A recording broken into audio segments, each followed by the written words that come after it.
হাততালি দিয়ে উৎসাহ দেবেন। সুভাষপল্লী বাবুপাড়া দুর্গাপূজা কমিটির পক্ষ থেকে সকল মাতৃমূর্তি দর্শনার্থী এবং রাজগঞ্জবাসীকে জানাই শুভ মহা অষ্টমীর আন্তরিক প্রীতি ও শুভেচ্ছা।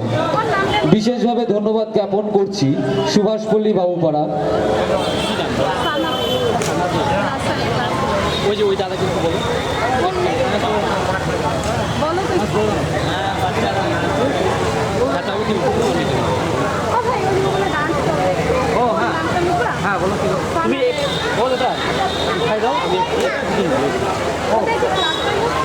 না না কোনো ব্যাপার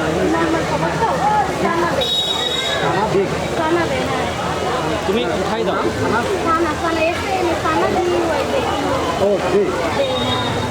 তুমি দিয়ে দাও গানটা দিতে লাগবে 1 2 3 4 আমি পরে দিচ্ছি আমার মোবাইল থেকে যখন ওর নামটা ডাকবে তখন আমি ওকে একটু চেঞ্জ করাই নিই তাহলে ততক্ষণ হ্যাঁ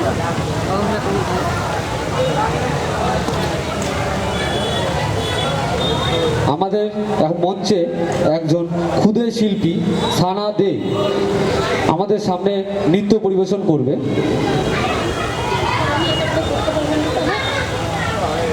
কিছুক্ষণ পরে করবে, ঠিক আছে? ততক্ষণ আমাদের